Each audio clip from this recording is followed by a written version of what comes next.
everyone, it's me, Haley Melnicki, your school dietitian. I'm so excited to be back for episode 2 of Quarantine Cooking here in my home kitchen.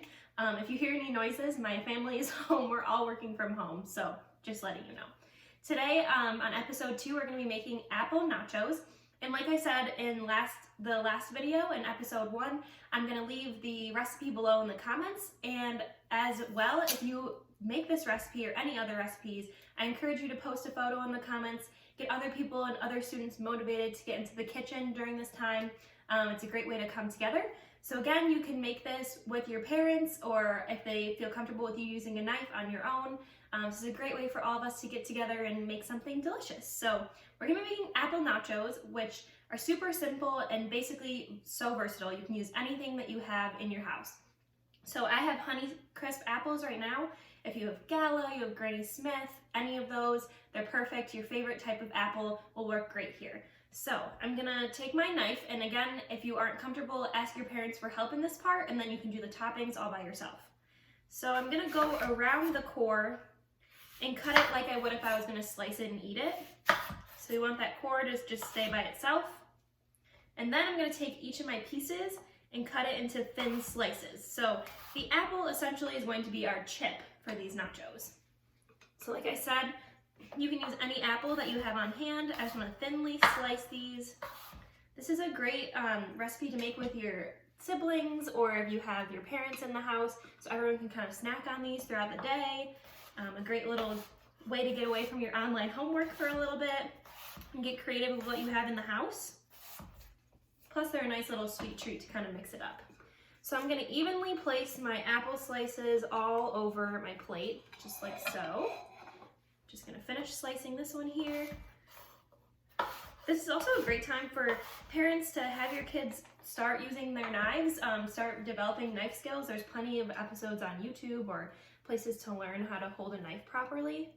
Okay, so there we go. So I have all my apples perfectly evenly placed. And this is the time to get a little bit creative with what you have in your house. So again, we're using pantry staples that you already have.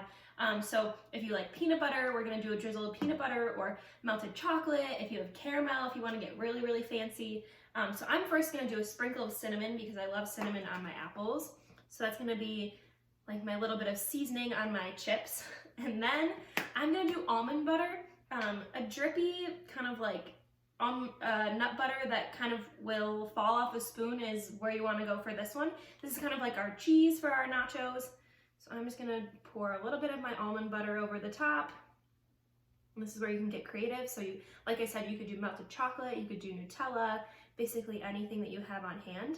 And I like to note when I'm talking about nut butters about looking at the ingredients list. So right now we're using what we have on hand, but when you do go to the grocery store, we want to flip it over to the nutrition fact label and look at what ingredients are in our nut butters. So things you want to shy away from are those hydrogenated oils, added ingredients like sugars. We really want to be the nut and a little bit of salt for that flavor. So those are some things to look at. And then this is where you can get kind of fun. So I have my little bowls with all of my toppings. So today what I had in my cabinet was some shredded coconut, some chopped walnuts, chocolate chips, of course, and a little bit of granola. So this is where you can get really comfortable and fun.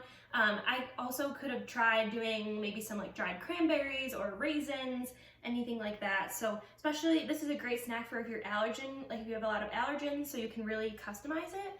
So I'm gonna do a little bit of coconut, maybe a little bit of granola for some crunch.